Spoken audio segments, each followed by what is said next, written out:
बिस्मिल्लाहिर्रहमानिर्रहीम। अस्सलाम वालेकुम स्टूडेंट्स, मैं हूं हसन फरीद, आपका फिजिक्स टीचर। स्टूडेंट्स, जैसे कि आप लोग जानते हैं कि लास्ट लेक्चर्स में हम लोगों ने एक्सरे की प्रोडक्शन और उनकी कैरेक्टरिस्टिक्स बहुत डिटेल में पढ़ी। लेकिन क्या इन एक्सरेज की कोई एप्लीकेशन है, कोई यूजेस हैं मेडिकल के अंदर? तो बिल्कुल है स्टूडेंट्स, वही यूजेस हम आज पढ़ेंगे और उनको बहुत डिटेल में डिस्कस भी करेंगे। तो आइए स्टूडेंट्स स्टार्ट करते हैं आज का लेक्चर। स्टूडेंट्स, आपकी बुक पर ये आज का लेक्चर जो है वो इस पैराग्राफ में दिया हुआ है। ये पैराग्राफ जो है मैंने यहां पर पहले से ही लिख दिया ताकि आपको समझने में बहुत आसानी हो। नाउ स्टूडेंट, सबसे पहले तो आप लोग जानते हैं कि यूजेस एक्सरे के पढ़ने। तो जिन बच्चों को एक्सरे के बारे में नहीं मालूम और डायरेक्ट इस लेक्चर पर वो आए हैं, उनके लिए थोड़ा सा इंट्रोडक्शन में एक्सरे का करवाता जाऊं। आप लोग जानते हैं कि कुछ वेव्स ऐसी हैं जिनको चलने के लिए मीडियम की जरूरत नहीं होती। उन्हें हम बोलते हैं कि ये हमारे पास इलेक्ट्रोमैग्नेटिक वेव्स हैं, जिनमें हमारे पास लाइट है।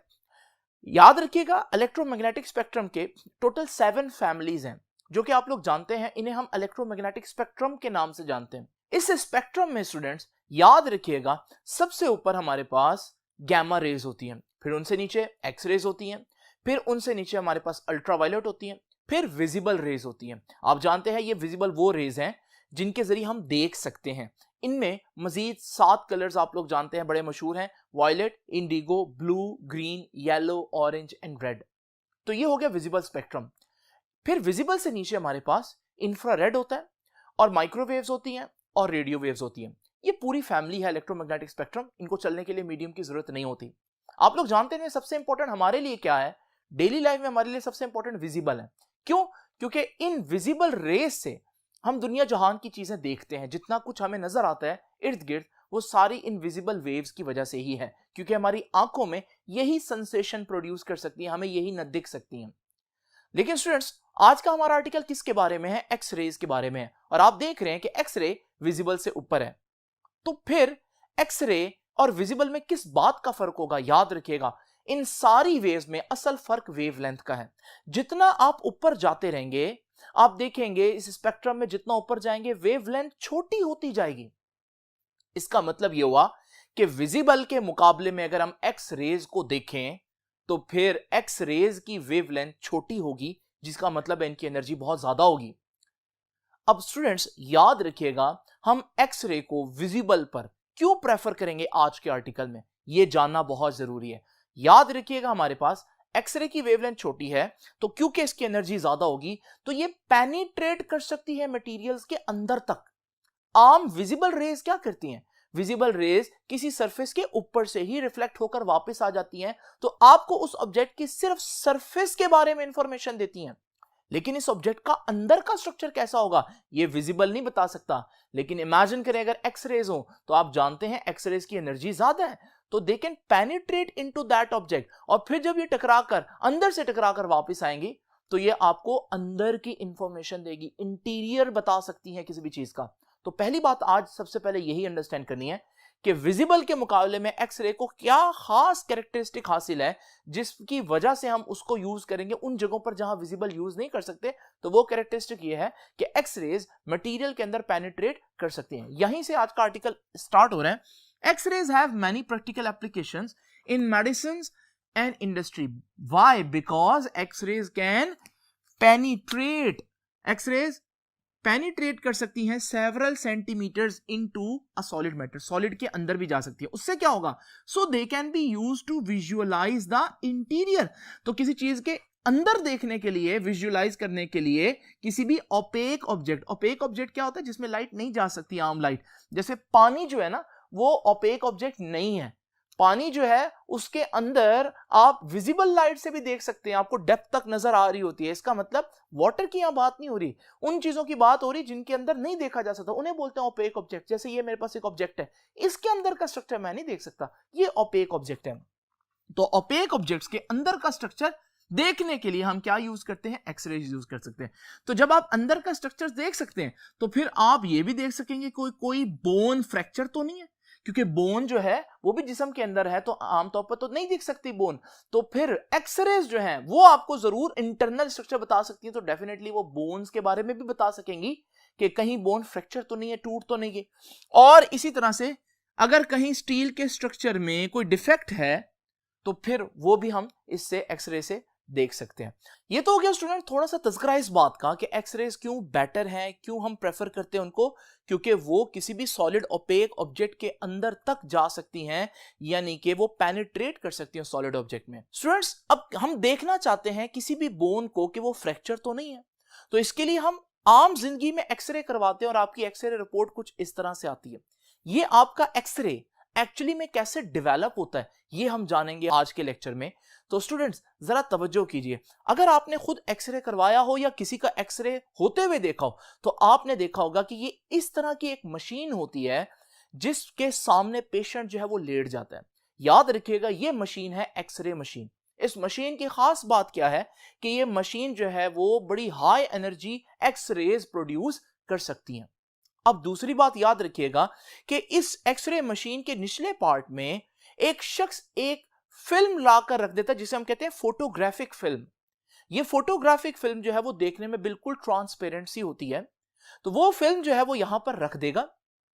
अब स्टूडेंट्स ऊपर से जब एक्सरेज फेंकी जाती हैं तो इस शख्स का जो एक्सरे है वो उस फोटोग्राफिक प्लेट फिल्म के ऊपर आ जाता है और आपको डॉक्टर इस तरह से ये दे देता है। लेकिन ये तो मैंने बहुत सिंप्लीफाई करके दिखा दिया ना, एक्चुअली में ये प्रोसेस किस तरह से कंप्लीट होता होगा यही अब हम डिटेल में देखेंगे। लेकिन ये बात आप लोग देख लीजिए कि एक्सरे मशीन जो है वो कैसी होती है दिखने में, और पेशेंट की पोजीशन चेक करें, पेशेंट को हमने कहां रखा है, फोटोग्राफिक फिल्म और एक्सरे के दरमियान में, यानी कि जिस चीज का भी आप इंटीरियर या इंटरनल स्ट्रक्चर देखना चाहते हैं you will place that object between x-ray source and the photographic film. यही बात मैंने आगे लिखी है, the object to be visualize, जिस ऑब्जेक्ट को आपने देखना है इज प्लेस्ड, उसको रखा जाता है कहां, बिटवीन एन एक्सरे सोर्स, एक एक्सरे सोर्स के दरमियान और किसके दरमियान, and a large sheet of photographic film, और एक और ट्रांसपेरेंट शीट होती है जिसको हम फोटोग्राफिक फिल्म कहते हैं। इसमें क्या खास बात है वो भी अभी हम देखेंगे। उससे पहले स्टूडेंट्स ये आप लोग नोट कर लें कि क्या पोजीशन है उस ऑब्जेक्ट की, एक्सरे सोर्स और फोटोग्राफिक फिल्म के दरमियान में उसको रखा है। नाउ स्टूडेंट्स अगली बात, ये फोटोग्राफिक फिल्म क्यों यूज की है, आइए जरा ये जो मैंने आप लोगों को अभी मशीन दिखाई है इसको हम सिंप्लीफाई करके इस व्यू में देखते हैं स्टूडेंट्स। तो ये है आपका एक्सरे सोर्स और ये है फोटोग्राफिक फिल्म, और याद रखिएगा दरमियान में इनके वो ऑब्जेक्ट होगा जिसका एक्सरे हमने लेना है। लेकिन थोड़ी देर के लिए ऑब्जेक्ट को भूल जाएं। सबसे पहले तो आप ये देखें स्टूडेंट्स कि हमारे पास ये एक्सरे सोर्स जब एक्सरे फेंकेगा तो ये एक्सरेज वो फोटोग्राफिक प्लेट फिल्म पर जाकर टकराएंगी।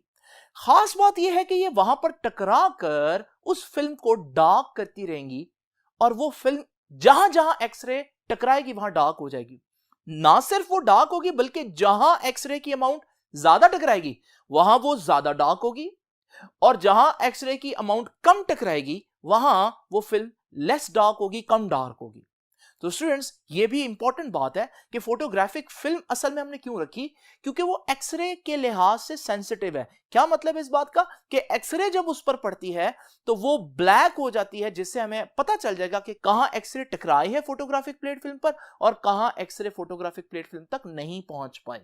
तो स्टूडेंट्स ये बात मैंने लिखी है, the darkening of the film, film कितना डार्क हो जाएगी किस बात पर डिपेंड करता है, इज प्रोपोर्शनल टू, इस बात पर डिपेंड करता है रेडिएशन एक्सपोजर, इस बात पर डिपेंड करता है कि कितना रेडिएशन जो है यानी कितनी एक्सरेज रेडिएशन जो है वो फोटोग्राफिक फिल्म तक पहुंची है। अब हम जरा देखते हैं कि एक पेशेंट का एक्सरे किस तरह से लेना है। तो आप लोगों ने देखा कि हमारा एक्सरे सोर्स है, ये हमारी फोटोग्राफिक प्लेट फिल्म है, हम इनके दरमियान एक शख्स का बाजू का एक्सरे लेना चाहते हैं तो वो अपना बाजू इस एक्सरे सोर्स और फिल्म के दरमियान में रख देता है। अब आप जानते हैं उसके बाजू में दो हिस्से हैं बेसिकली, एक वो फ्लैश है या नॉन बोनी मटेरियल है, मसल्स वगैरह जो छोटे एलिमेंट्स जैसे कि ऑक्सीजन, नाइट्रोजन, इन चीजों से मिलकर बने हुए, और इसके बाजू का एक हिस्सा वो है जिसे हम बोन्स कहते हैं जो कि अंदर है। बोन्स में खास बात क्या है कि bones are made of calcium, और कैल्शियम बहुत हैवी एलिमेंट्स है। नाउ स्टूडेंट्स जरा तवज्जो कीजिएगा, जब हम एक्सरे फेंकेंगे तो आपको मालूम है कि जो फ्लैश है, जो हमारे पास मसल्स है, जो गोश्त वाला हिस्सा है, वो तो छोटे एलिमेंट्स, लाइट एलिमेंट से मिलकर बना हुआ है। तो एक्सरेज उसमें से पास कर जाएंगी, और जब एक्सरेज उसमें से पास कर जाएंगी तो ये एक्सरेज फोटोग्राफिक फिल्म के ऊपर जहां जहां टकराएंगी वहां वहां ये ब्लैक कर देंगी। नाउ स्टूडेंट्स याद रखिएगा, जो हमारे पास बोन्स हैं क्योंकि वो हैवी एलिमेंट से मिलकर बनी है तो वो एक्सरेज को ब्लॉक कर देंगे। जब वो एक्सरेज को ब्लॉक कर देंगे तो एक्सरेज जो है बोन्स के सामने फोटोग्राफिक प्लेट तक नहीं पहुंच पाएंगी। तो वहां पर फोटोग्राफिक प्लेट पर जब एक्सरे नहीं पहुंचेगी वहां फोटोग्राफिक फिल्म पर कोई डार्कनेस नहीं आएगी। तो यहां से आपके पास फोटोग्राफिक प्लेट के ऊपर इस तरह का एक इमेज बन जाएगा, और ये इमेज आपकी बोन्स के बारे में टोटल सारी इंफॉर्मेशन दे रहा है। तो स्टूडेंट्स इस तरह से ये एक्सरे डेवलप होता है। लेकिन एक और इंपॉर्टेंट बात जरा तवज्जो कीजिए, अगर हमारे पास उस शख्स के बाजू की जो हड्डी है वो क्रैक हो, उसमें फ्रैक्चर हो, तो फिर आपको मालूम है कि वो जो फ्रैक्चर होगा या क्रैक होगा बोन के अंदर, वो भी एक स्पेस होगी जिसमें से अब एक्सरेज पास कर सकती होंगी। तो जब उसमें से एक्सरेज पास करेंगी तो यहां पर भी हमारे पास फोटोग्राफिक प्लेट फिल्म के ऊपर एक्सरेज पहुंचेंगी, क्योंकि क्रैक में से एक्सरेज गुजर गई हैं, और जब वो पहुंचेंगी तो टकराकर उसको डार्क कर देंगी। तो हमारे पास एक्सरे अब कुछ इस तरह से डेवलप होगा, और अब आप लोगों को क्लियरली नजर आ रहा है एक्सरे के अंदर कि कहीं उसकी हड्डी जो है वो क्रैक है। इस सारी टेक्निक में क्या खास बात है? इस सारी टेक्निक में यह खास बात है कि बोन्स हैवी एलिमेंट से मिलकर बनी होती हैं, वो एक्सरेज को नहीं गुजरने देती, जबकि जो आपके पास जितना भी फ्लैश है वो लाइट एलिमेंट से, जैसे कि कार्बन, नाइट्रोजन, ऑक्सीजन वगैरह से मिलकर बना होता है, तो उसमें से एक्सरेज पास कर जाती हैं, और इस वजह से हमारे पास इस तरह से फाइनल एक्सरे मौजूद होता है। नाउ स्टूडेंट्स जरा तवज्जो कीजिए, ये बात पढ़ देता हूं। A crack allows greater amount of X-rays to pass. जहां पर क्रैक होगा वहां से भी एक्सरेज ज्यादा पास करेंगी। This appears as a dark area on the photographic film. और जहां पर क्रैक होगा उसके सामने फोटोग्राफिक प्लेट फिल्म के ऊपर डार्क एरिया आएगा, जैसे मैंने अभी आप लोगों को दिखाया। Now students, shadows of bones appear lighter than surrounding flesh. Why? It is due to the fact that bones contain greater proportion of elements with high atomic mass.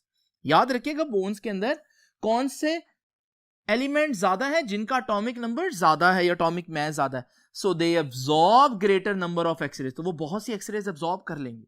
जबकि याद रखिएगा in flesh light elements like carbon, hydrogen, oxygen are present, so they allow greater amount of incident X-rays to pass through them. तो गोश्त में से ज्यादा X-rays पास कर जाएंगी, जबकि बोन्स जो है वो एक्सरेज को ब्लॉक कर देंगे। ये है हमारे पास एक्सरे लेने का तरीका। नाउ स्टूडेंट्स, लेक्चर खत्म करने से पहले एक छोटी सी बात जरा सुन लीजिए। वो बात क्या है, जरा इमेजिन करें वो सारी बात फिर से, कि हमारे पास ये एक्सरे सोर्स है, ये ऑब्जेक्ट है, और ये फोटोग्राफिक प्लेट है। नाउ जरा स्टूडेंट्स इमेजिन करें, अगर आप एक्सरे की थोड़ी क्वांटिटी फेंकें तो भी आपके पास एक्सरे डेवलप होगा, लेकिन जब एक्सरे आएगा तो याद रखिएगा इस एक्सरे में आपको सारी इंफॉर्मेशन नजर तो आ रही है, लेकिन डिटेल्स इतनी वाजे नहीं है, कंट्रास्ट इतना क्लियर नहीं है, इसको पढ़ना बड़ा मुश्किल है। मैं इसको ज्यादा क्लियर करने के लिए क्या करूंगा, मैं ज्यादा अमाउंट ऑफ एक्सरेज फेंकूंगा। जब मैं ज्यादा अमाउंट ऑफ एक्सरेज फेंकूंगा तब जाकर फोटोग्राफिक प्लेट फिल्म के ऊपर इतनी ज्यादा डार्कनेस आएगी कि कंट्रास्ट इतना क्लियर होगा कि फिर हम इसको प्रॉपर तरीके से पढ़ सकें। यहां से हमने एक बात देखी कि अगर आप क्लियर एक्सरे लेना चाहते हैं, ऐसा एक्सरे जिसको इजीली आप पढ़ सकें, तो आपको बहुत अमाउंट ऑफ एक्सरेज फेंकना पड़ेंगी। लेकिन आपको मालूम है एक्सरे क्योंकि हाई एनर्जेटिक बीम्स होती हैं, तो फिर ज्यादा इंटेंसिटी में अगर हम एक्सरे फेंकेंगे तो फिर वो ज्यादा डैमेज भी कर सकती हैं टिश्यूज को। तो फिर क्या करें स्टूडेंट्स, फिर हमारे पास एक्सरे को ही यूज करके कुछ नई टेक्निक्स आई हैं, जिसमें हम बजाय फोटोग्राफिक प्लेट फिल्म के हम डिटेक्टर्स यूज करते हैं। इसकी डिटेल में आपको बताऊंगा नेक्स्ट लेक्चर में। आपसे अब इंशाल्लाह मुलाकात होगी नेक्स्ट लेक्चर में, तब तक के लिए अल्लाह हाफिज।